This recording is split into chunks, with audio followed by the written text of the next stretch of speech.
Et on se retrouve donc pour cette revue de presse de l'économie.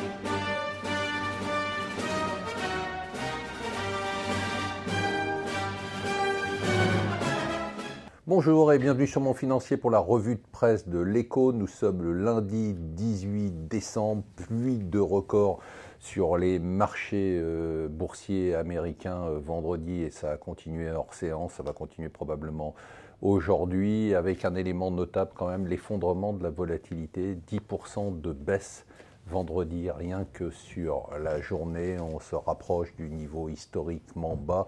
On est au plus bas depuis la création de l'indice en 1993. Ça veut dire que aujourd'hui, les investisseurs n'ont absolument aucune crainte sur l'avenir.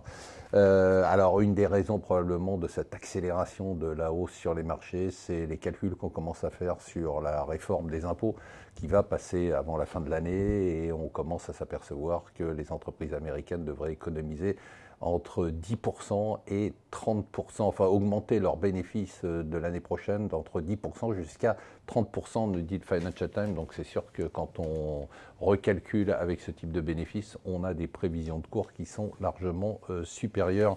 Alors la surprise du jour, c'est Thales qui est venu faire une contre-offre et une contre-offre amicale sur Gemalto. Vous savez que Gemalto était sous le coup d'une OPA par Atos à 46, Thales est venu à 51, remporter la mise, puisque Gemalto a dit oui et Atos a jeté l'éponge. Les Échos nous disent que le gouvernement va céder une partie de ses participations dans des entreprises d'État, à commencer par la Française des Jeux, Aéroports de Paris, et Engie, donc on fait les soldes de fin d'année. L'optimisme des chefs, selon le Figaro économique, l'optimisme des chefs d'entreprise et salariés est au plus haut. Voilà, ça c'est quand même une bonne nouvelle. Alors c'est quand même assez drôle.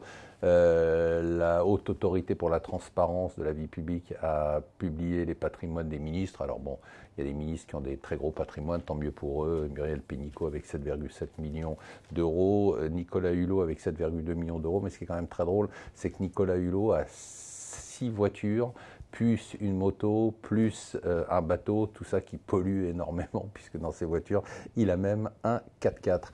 Voilà, je vous souhaite une excellente journée.